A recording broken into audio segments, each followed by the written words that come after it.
Good afternoon, everybody. I hope you can hear me. I hope you can see me. My name is Jason. I am part of the Rainforest. I am based in Calgary, and I'm one of the newbies on the steering committee with Rainforest. I've been part of the team for just a couple of months, so still learning the real vision of what we're doing, and so excited to be a part of everything that we do and really working to advance the tech ecosystem in the province.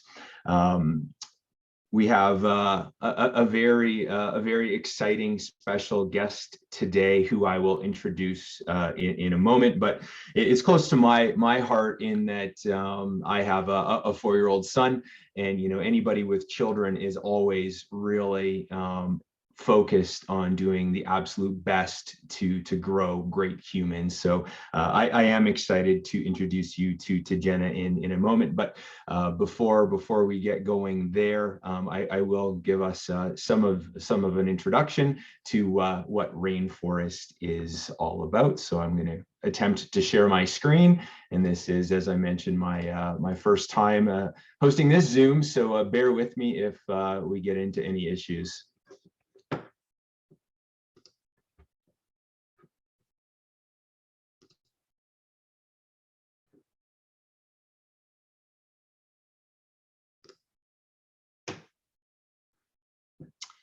Okay, well, welcome to the Rainforest, and be sure to get active on social media.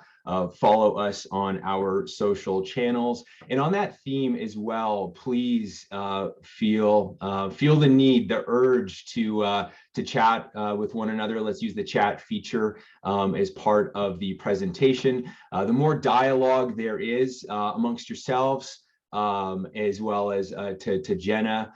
Thank you, Martin, as well, along with Jenna, will really make it a more, I think, a meaningful discussion for us today.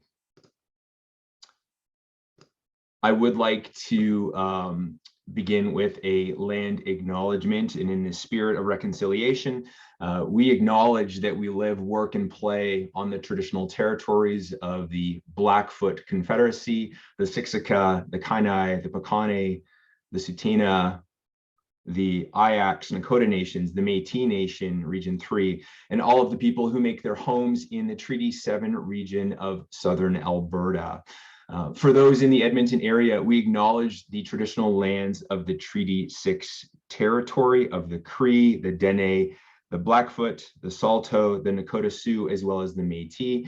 And these sacred gathering places provide us with an opportunity to engage in and demonstrate leadership on reconciliation. And thank you for your enthusiasm and commitment to joining Rainforest Alberta in doing so. We have a brief video I would like to share. I think it does a terrific job of capturing kind of the ethos of what Rainforest is. I'll just put it out there to anyone on the call. If you can't hear it, please let me know right away and I will troubleshoot.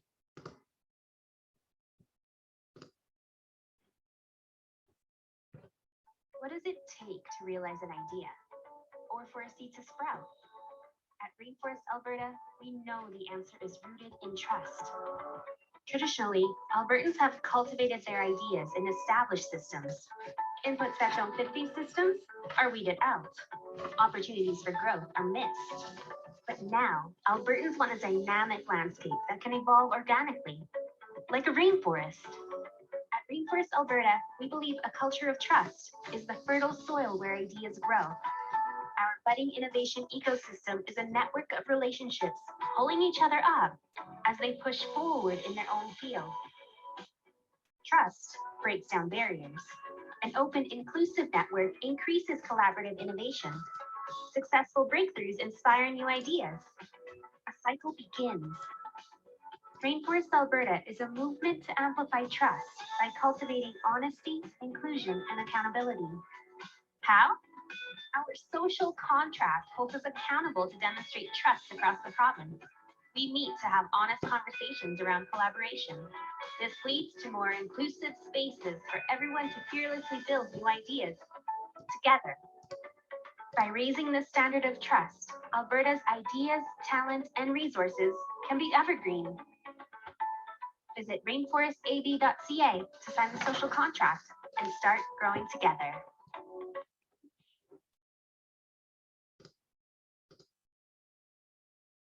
Okay. What does it Oops. take to realize? There we go. So just again, thank you everybody for joining us today. People have busy schedules, but it's a really great opportunity to reflect on really great topics, hear from experts in their fields, and participate. And that's part of what I really do want to encourage today. And thank you for those who are already getting active on the chat. But please put your cameras on, ask questions, and there will be a Q&A for Jenna at the end of the session as well. But before we get going, and I think that one of the Rainforest has a really great mission, and part of what guides that mission is its social contract. And I think that this is very relevant for us in that listening is one of the pillars of the social contract. And for all of us to, there's always things that we can learn. There are always things for us that we need to be open-minded about because we want to get better and we want to have an impact. So again, thank you for taking the time today to join us. And I am very excited to introduce our special guest, Jenna Galloway. Jenna is the founder and managing director of Wymbin, a youth wellness and education studio located in Inglewood, Calgary. The studio offers a licensed preschool and kindergarten program, camps, and offerings that support families in allowing their children to thrive during the most crucial developmental years. Wymbin provides comprehensive school wellness programs and professional development opportunities to schools and organizations in Calgary. After 10 years of experience within the health, education, and wellness industries in Calgary, Jenna identified a gap in the market where education technology can be used in a preventative approach to building capacity in young students ages kindergarten to grade 3. She is currently working with a team to develop an ed tech platform that can be used at home and in school settings that will build social emotional competency and functional capacity within young students so they can face the challenges of daily life with resilience and the tools they need. Welcome, Jenna. Hi, thank you so much for having me, everyone. I'm going to try and share my screen with you all. I have a little presentation. All right, can everyone see this?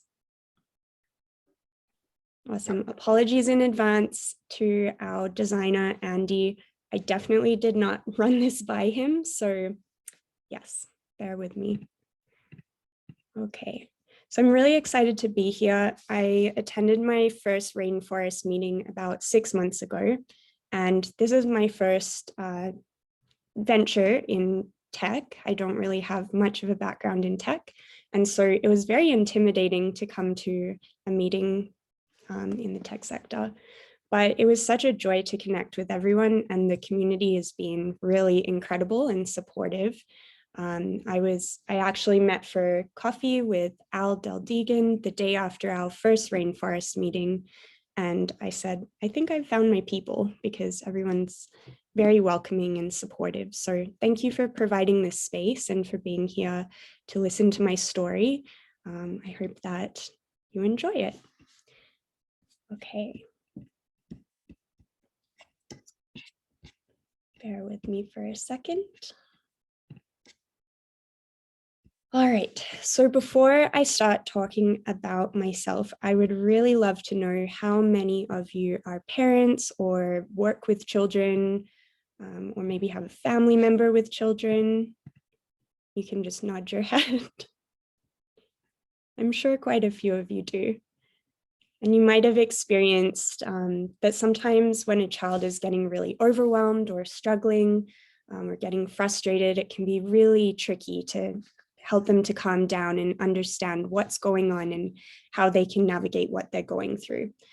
And so what I'm really interested in is how we get our kids to understand big emotions, because negotiating with tiny humans can be very tricky. And does a 4-year-old even really know what being frustrated means? I don't know. So I want to ask you, how would you define what makes a child healthy or well? And so you can unmute yourself or you can drop it in the chat. What kinds of things would you think about when considering if a child is healthy or well? Awesome, parent of 2, laughter, nice. Engaging in play. Hi, Ty. Yeah, growing and learning, smile and play. Absolutely. Awesome. So these are great. Engaged, that's right. Having love and attention, engagement, relationships, these are all really great answers. And so something to think about is how exactly we can measure the wellness of a child. Is very subjective and dependent on their environment and what they're exposed to. And so even though a child can have an amazing upbringing, they can still have struggles. And so the purpose of this presentation is going to be to share my story with you and then what we're building to set kids up for success. So I hope you enjoy. Before I start, I'm going to talk about 2 things throughout my story. One is getting comfortable with being uncomfortable. I'm not the best public speaker, and so putting myself in this situation is a little bit nerve-wracking, but I really believe in the work we're doing, and so it's important for entrepreneurs to put themselves out there and put them in uncomfortable situations so that you can share your story. And the second is how community makes things possible. So without community, I wouldn't have been able to build all of my businesses. They're all deeply rooted in community and listening to what the community needs as well. All right. So my journey actually started on the other side of the world in Australia, where I spent the first 12 years of my life. And I had a really great childhood being outdoors. But it was a little bit hard when mum and dad told us that we were moving to Canada. And it was especially hard because it happened to be February. And so my sister and I went from being in plus 28 here on the beach, playing with our dinghy, the little tin boat, to moving to minus 25 and snow, which we'd never seen in Calgary. But the weather wasn't the only challenge of moving to a new country. I was also slightly dorky. Because our school years began at different times. I was placed in the grade above, and so I really quickly had to adapt and kind of grow up and fit in. So it wasn't easy, but I eventually made friends, and I'm still mildly traumatized from how often I was asked to say, throw another shrimp on the barbie. That's another story. Fast forward to high school, and I had decided that I was going to become a doctor. I was really excited about it, and I was accepted into health sciences at the U of C. I was right on track, except that underneath the hardworking, somewhat put together student, I was actually really struggling. And so anxiety and depression that had kind of crept in over my high school years began to manifest into bigger things.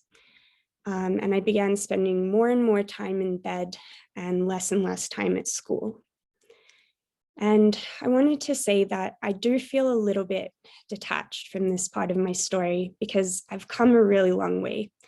And the reason that I want to share it with you is because I think it's really important to talk about what mental health really looks like and normalize the fact that this occurs really frequently. It's not just my story, it's the story of a lot of kids and at younger and younger ages. So the next couple of years, instead of spending afternoons studying, I was at outpatient treatment programs and group therapy. And instead of taking breaks with my friends and going out, I was retelling the fifth counselor at the university psychology clinic why I was feeling so sad. I felt extremely guilty because my parents are very hardworking and they had put so much into sending me to great schools and providing me with the opportunity to go to university. I cannot express the amount of guilt that I felt for my parents or towards my parents. And I didn't really even understand what I was going through at the time. I just wanted someone else to take control of my life and tell me what to do. And eventually, I just didn't really want to be here anymore, which is it's a scary place to be. So during this time, the thing that got me through was practicing yoga. And it was the one place where I could disconnect from my thoughts. So when you go to a yoga practice, you're able to connect through movement and mindfulness and breathing. And so it was the one place that made sense to me at the time. And I received a lot of benefits from being part of that community. But everything came to a head at the beginning of my third year of university when I was hospitalized. And I really remember the feelings of unworthiness and like I was unworthy of helping. And I had a lot of deep pain about what I was putting my parents through. And I just can't imagine how my parents were so strong to support me through those really challenging years. And when I think about one day becoming a mom, I really, really hope that I never have to see my kid going through that. And that's why I'm really passionate about the work that we're doing today. Okay, so take a deep breath. Even though it wasn't ideal, I really got the wake-up call I needed to gently push me in the right direction, and I started to build myself back up. And as I started learning the skills, and I was very lucky to have access to resources that enabled me to do that, I began to understand and manage and be able to process and navigate daily life. And I started wondering what life would have been like if I had had these tools a lot earlier and a greater understanding of what had been going on. And so in health sciences, we learn about something called an upstream approach to health and how early intervention can impact the trajectory of an individual's life. So I shifted my perspective, and it didn't happen overnight, but I shifted, and part of my healing process began thinking about how I could help other people who might be going through a similar situation, especially young people, and hopefully influence them in a positive way so that they wouldn't go through this experience. So I decided that the way that I would do that is through yoga. Yoga provides a sense of community, and it also allows kids to be imaginative and playful and active, and also find a sense of calm and space to process their thoughts and feelings. So I wrote a letter to myself, and the last line of the letter said, if I can just help one kid to go through or to not go through what I went through, my dream would be complete. But I wasn't a yoga teacher at the time, and I had no idea what I was doing. So I reached out to my community. We put up posters and flyers asking people to donate their time and come and teach. We found a community space and we started hosting free classes. And the community really showed up.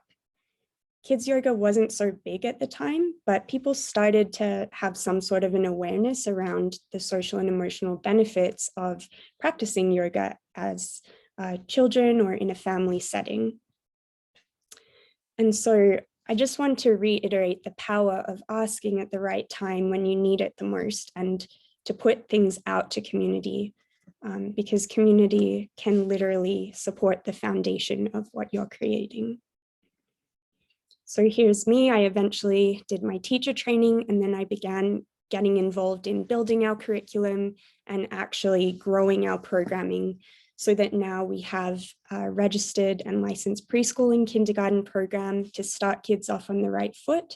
And we also have camps and other programs that integrate a holistic lens towards education and wellness. We have school outreach programs, and we've trained over 800 instructors and educators across North America with our training program that brings mindfulness and movement to classrooms and into the home.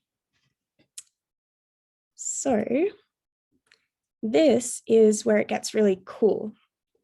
We've been able, or very privileged, to work with a lot of community organizations, again, coming back to community. So eventually I got to teach, and on the left, I'm teaching in a kitchen because that's the only place we could find. This is in a low income housing unit. So we set up a model where for every class we sold, we were able to provide free programs.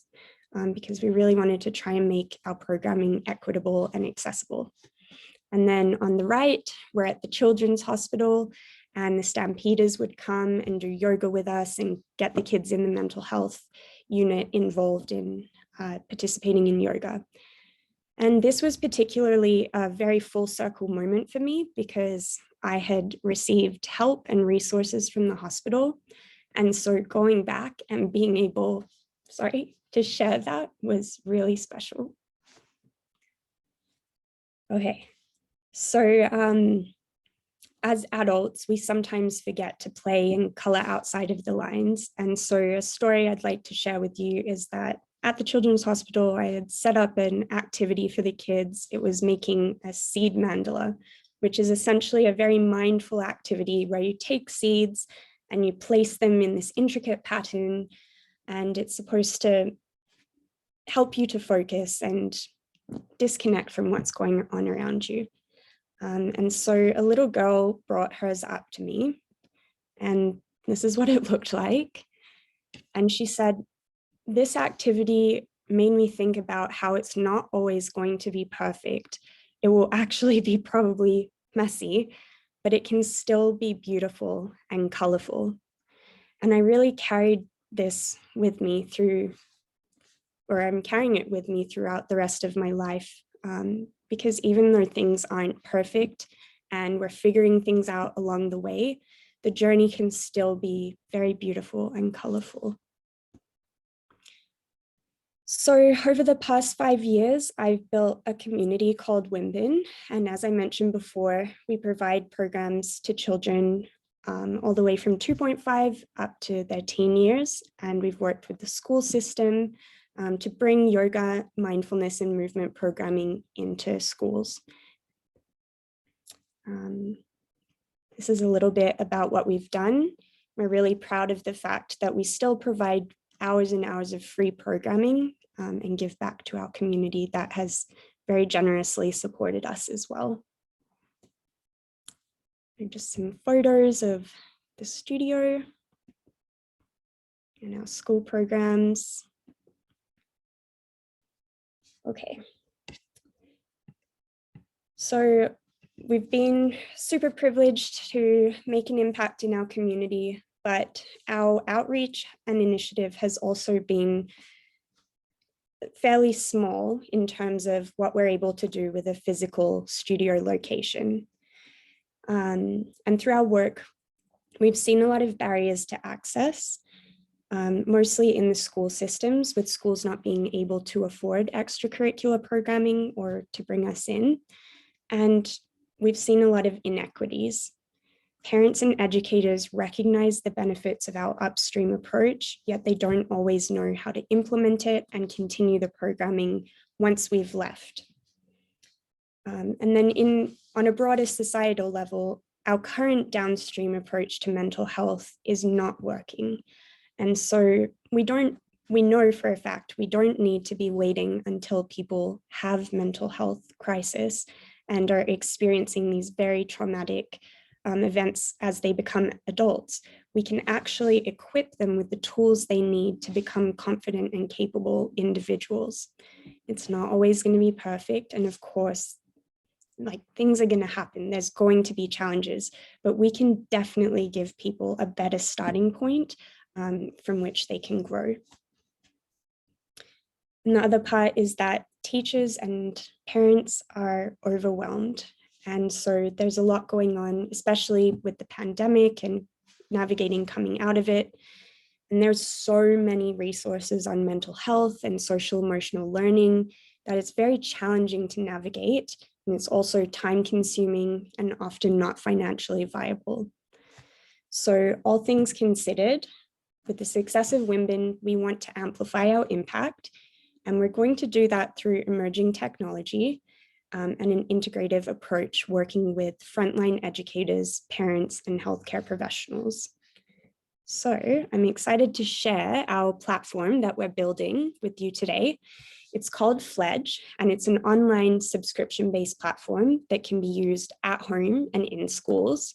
And eventually, we'd love to see it used in treatment programs as well, to support students when we can't be there to provide them with programming. In the school system, there are supports for children who are struggling, but it's not always readily accessible.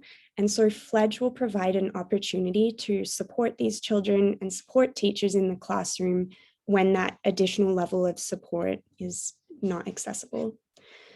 So we're focusing on students K to 3, and what they'll do is they'll engage in growing their own virtual world by completing activities that mitigate anxiety, improve focus, and develop self-regulation skills.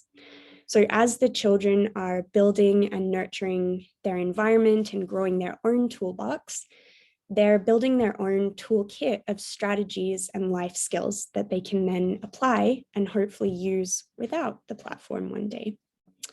We're going to integrate augmented reality to provide a really immersive experience, which is exciting, and allow children to share their creations with one another. So when we think about what that would look like, imagine a child in a classroom being able to hold up their iPad that they're working with or their computer and be able to see their world, their creation coming to life and share it with each other. We're also looking into how we can use machine learning so that we can eventually have Fledge suggest activities that are tailored to individual needs and learning styles. So all children are different and have unique abilities, and it's not a one-size-fits-all approach. And so we really want to ensure that we're providing the opportunity for all children to get benefit from the platform. And so we're also establishing a longitudinal study that will actually validate our programming and ensure the most effective approach to supporting young people. Right now, a lot of the resources out there are research-based, but they're not tracked and analyzed. And another challenge that we do face is that this age group is, when we're working with them, it's more from a preventative or a proactive approach. And so being able to measure how they're feeling and what they're going through is challenging. And it's something that we're really interested in exploring, because right now, a lot of the data is based on the subjective opinions of parents or caregivers, which is great. It's very hard to tell or ask a kindergartner, how are you feeling today? Because it changes from minute to minute. But we really want to look at how we can better track that and analyze that. So if you want to have a conversation about it, please contact me afterwards. Our team is amazing. These are just a couple more pictures of what it might look like, little activities to complete in order to grow different species of life forms in your environment. So we're working with an amazing team right now. This isn't even the whole team. This is half of the team because we get to utilize all of our amazing educators at Wymbin who come from a variety of backgrounds in psychology and education. So we're really pulling together our network so that we can provide an effective and efficient solution that's going to make an impact. And we want to track that impact so that we make sure we're making progress here. We're going to commence a pilot program for schools this September, and we're hoping to bring Fledge to the market in January of 2023. And my dream is to make Fledge the leading wellness and education platform in North America, eventually tailoring our product to pursue international markets and make a global impact. We've established a group of early adopters, educators and parents who have or work with children ages kindergarten to grade 3. And we're currently looking for educators and parents who are interested in trialing Fledge and being a part of this iterative process so that we can really collaboratively make a tool that will be used and will be impactful. So if you or someone you know is interested, please get in touch with us. We're really aware of how challenging it can be to enter the school system and to provide a solution in the school system. But I think this education solution is so needed because right now, the way that we're addressing teaching children about wellness and education, it's outdated and it needs to be data-driven, and we need to be able to track our impact. And so through this emerging technology and the data we're going to collect, we think that we can make a substantial social impact. So by embracing emerging technology and using an innovative and data-driven approach, Fledge will proactively build capacity and confidence in our kids. So please sign up for our e-newsletter if you're interested to stay up to date with what we're doing and our research progress. You can take a picture of this QR code. And then I also have my contact information. If you would like to reach out to me directly, I would love to chat with you. And I'm very grateful for your time today. So thank you for watching my presentation. Wow, Jenna, thank you. That was unbelievable. And I think I speak for everybody on the call, just your courage to share your story. It's really meaningful, and it speaks to what you're doing with Wymbin, and beyond that, I mean, what you're wanting to reach the world with Fledge. So congratulations, like great job on your presentation, but wicked idea, wicked product. Thank you. So I imagine we have a lot of questions and comments. I'm going to start just to read one that Mike Webster, YYC, wrote. In why kindergarten to grade 3, an opportunity to reach kids early, or is there another reason? Yeah, absolutely. That's a great question. So a lot of this, or maybe I should stop sharing my screen. A lot of the existing solutions right now target children who are 7 and older, and that's fine, but early childhood development is essential. And if we reach children early on enough in their life, we're actually able to influence how they develop and the trajectory of their life. And so at Wymbin, we've built this preschool and kindergarten program that's deeply rooted in learning social and emotional skills, because we know that children need certain skills and social skills in particular in order to be open and ready to learn. And so if we teach them to children at such an early age, they're more receptive to learning, they have a greater ability to problem solve, and as they navigate the challenges of their life, they'll be better equipped with the tools they need. I hope that answers your question. So it definitely, I think it does, and maybe Mike can chime back in if it hasn't. But I do. Oh, and I see Alan has his hand up. Please go ahead. So I know, and I get a sense of a little bit better sense that towards the end of your presentation about where you're trying to make an impact. And I know you were talking about social skills and interactive skills for kids. Does it also, and have you also been using it to work with kids that may be on the autism spectrum, things like that, where, they really sometimes struggle at those kinds of things? Yes. So my research when I was in university before I dropped out was at the Center of Research and Disability Studies. And so I was looking at how autism is portrayed in the media. And I actually started meeting families and understanding that there wasn't much at the time that was holistic and, again, upstream, that was accessible to families with autism. And so when I started providing these free yoga classes, they were actually specifically for children with autism first. And then family members and siblings began to come and the program grew from there. But the story is quite long, so I didn't include all of that. But children with autism and other learning challenges, for lack of a better term, they are very close to my heart. And so everything we're doing, especially with the UX and UI design of our platform, is going to make sure that we can reach all children, regardless of what their abilities are. It's just going to look a little bit different for each child. And so that's something that might take us a little bit of time, but definitely something that we want to do well. Yeah, no, it's very interesting that you're on the early stages with kids. I really wish this is something that my nephew had seen. I know I was just at my nephew's graduation from high school. Oh, nice. And he's actually a very, he's a child that doesn't interact a lot with a lot of people. Like I can be at their house and not see him other than for a very quick hello and very quick goodbye. And I know even I noticed this at his graduation as well. And I wish he had something like that got him, that maybe we found out, what was the hesitation, from being out with other kids.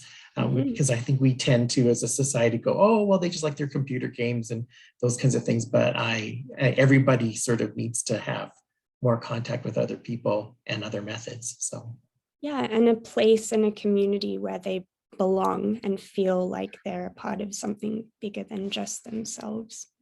Yeah. The most important part of mental health is finding community and being supported through others. So yeah, thank you, Alan. Oh, and I think we've got, sorry, I see another hand raised. I can't see whose name that is, but please, go ahead. It's Pete LaFontaine. How you doing? Hi, Pete. I missed the very beginning. So does this include, like, emotional intelligence at a young age is critical? Does it include food, nutrition, exercise, all the basics, and kind of where, sugar and all those fun things fit into the development of a young brain? That's an interesting question. I think that's something that we'll definitely be exploring, but first we wanted to focus on 3 health outcomes so that we're not biting off more than we can chew. We really want to do it well and make sure that we have the appropriate metrics in place to track our impact and if our program's working. So those are all things that are very important, and we definitely want to come at this from a holistic perspective. I'm not sure if we're the experts to be providing nutritional and all of the different aspects information, but it's definitely something that we'll consider. Dr. Bonnie J. Kaplan might be somebody that you could talk to, because she's just a brilliant award-winning top 7/70 winner and wrote the book, The Better Brain. And Awesome. she's here in Calgary, and I think she'd be an absolute inspiration to that side of life, which is food, exercise, nutrition, and all those things. Every grandparent knows when you add sugar to those wigglers, it causes chaos. Yeah, it's true. I know when parents send their kids, and no hate to the parents who send their kids with sugary snacks, but we're always like, did you know what you were doing when you sent that in your kid's lunchbox today? So no, it's fine. But yes, that's very important. And we'll definitely be addressing the movement side of things and the somatic experience through connecting to the breath, connecting to different ways of translating what meditation and mindfulness is to young children. It looks a little bit different, but it is possible.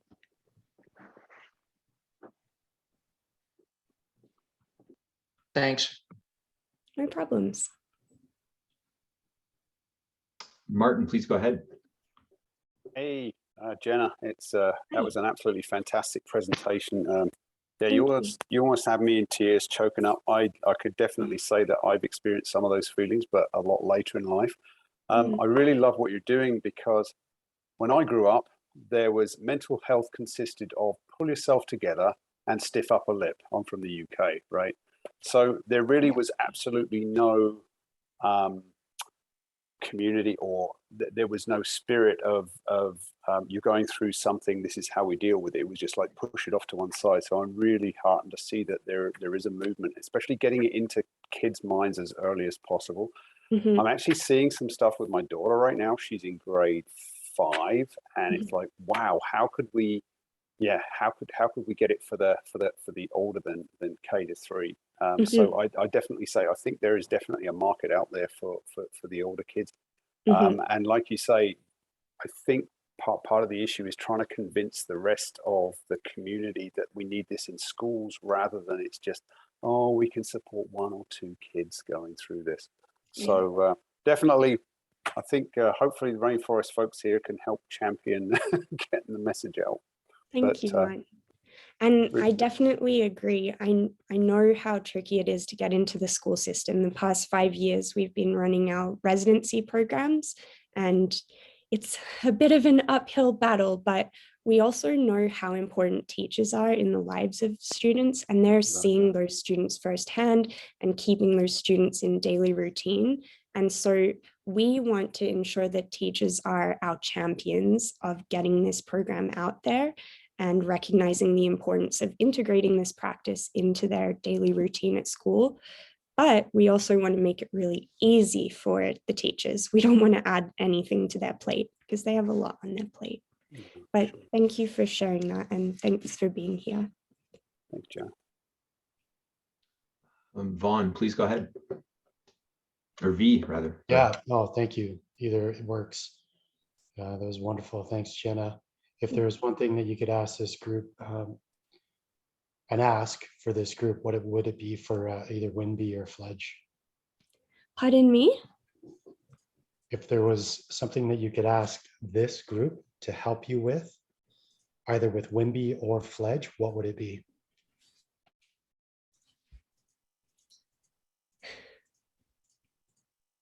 My big ask would be for help with getting into the education system, or connecting with the education system, and having them understand the importance of the programming.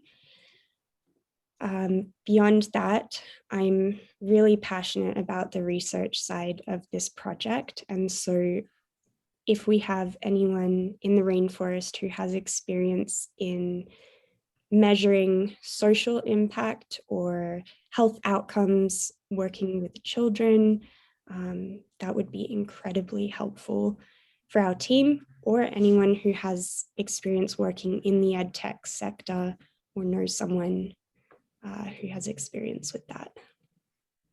Our team is phenomenal, and we're really figuring it out as we go. And that's what our iterative process is all about, is making sure that we're testing it with teachers and families so that it makes sense.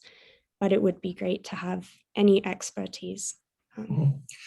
Without myself, without knowing that much about the education system, who like, have you've already spoken with people like here in Calgary, like at the Calgary Board of Education, that kind of thing? Because I know I would love to see if I could sort of foster a place there for you.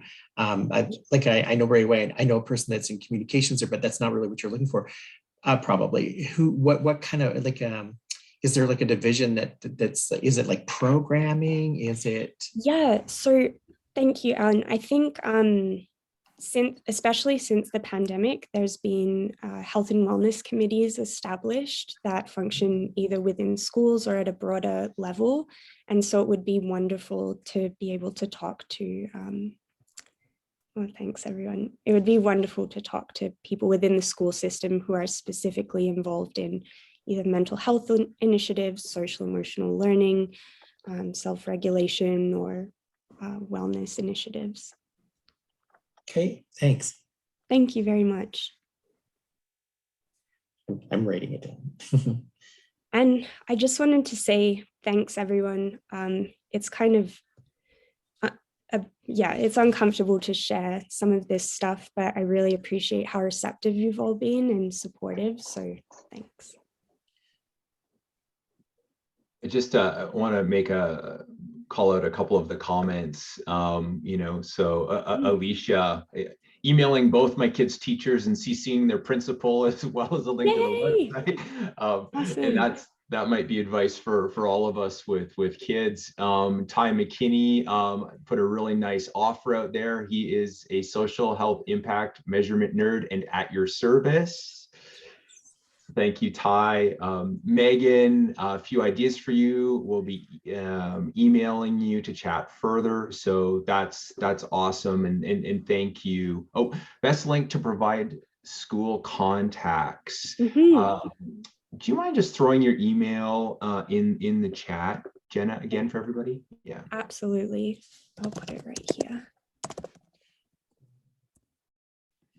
And please feel free to reach out to me if I can help or support you in any way too. It's nice to be able to give back to the community as well. Awesome. So typically we've got about 10 minutes left, and one of the last things that we typically do is breakout rooms. So I think we've got enough time to do a breakout room. But before we do that, any final questions or comments for Jenna?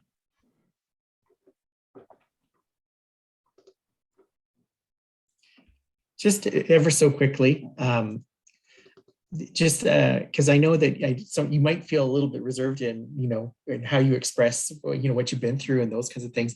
But I would bet you if we all did a show of hands, a lot of us have been in a spot there where we don't know how to express ourselves or don't, where we found that that's been a certain impact in our lives.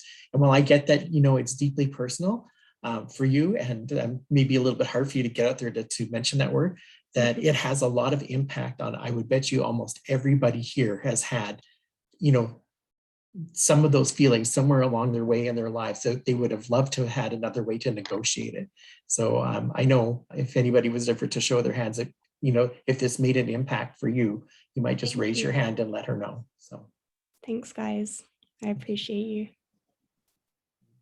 Thanks, Alan. Thanks, Jenna. So I'm gonna launch the breakout rooms for one session, so you can connect maybe on a more personal level with a few people, and then we'll regroup here and we will sign off for the call. So I'm gonna launch the breakout rooms right now. Thanks, everyone. Thanks, Jason.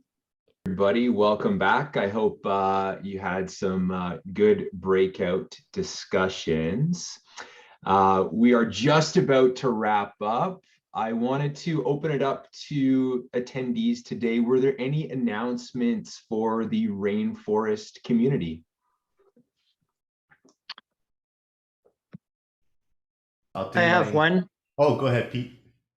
Two things. We're doing the Branch Out Foundation ride around the lake Windermere, raising money for the Branch Out, which is Ty McKinley's business. And their research into natural science as opposed to pharmaceutical science. And then also you can win $5,000 gift certificate if you want to buy a $10 ticket.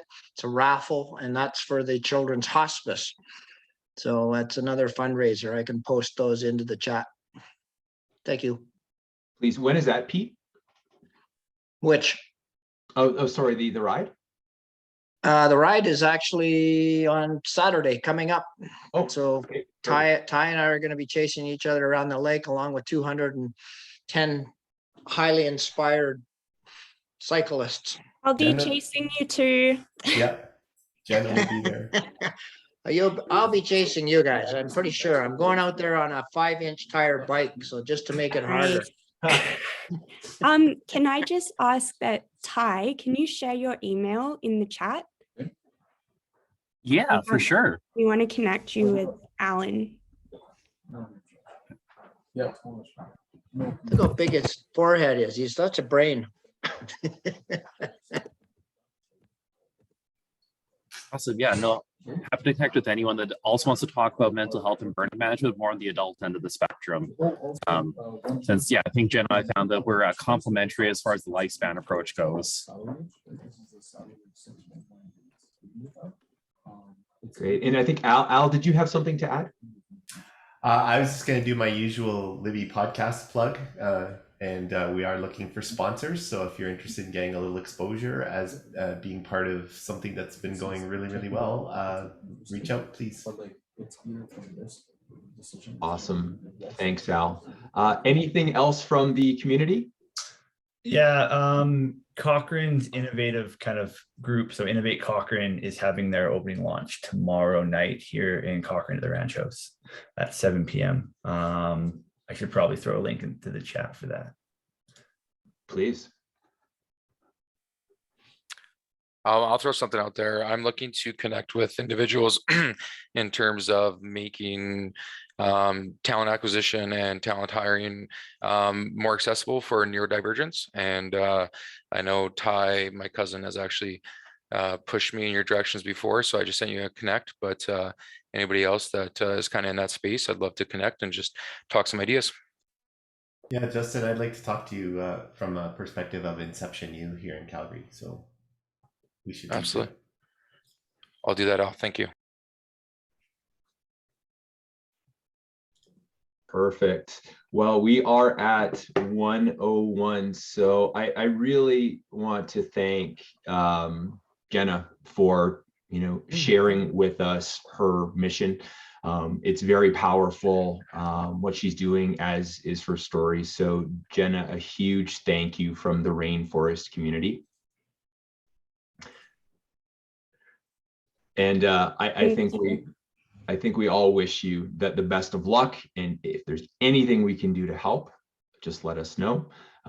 I also want to thank everybody from the community taking time out of their day to learn more about what's happening and how we can all make a difference together. So thank you so much for your participation, the great conversation today, and for making a difference. And we will see you at the next one.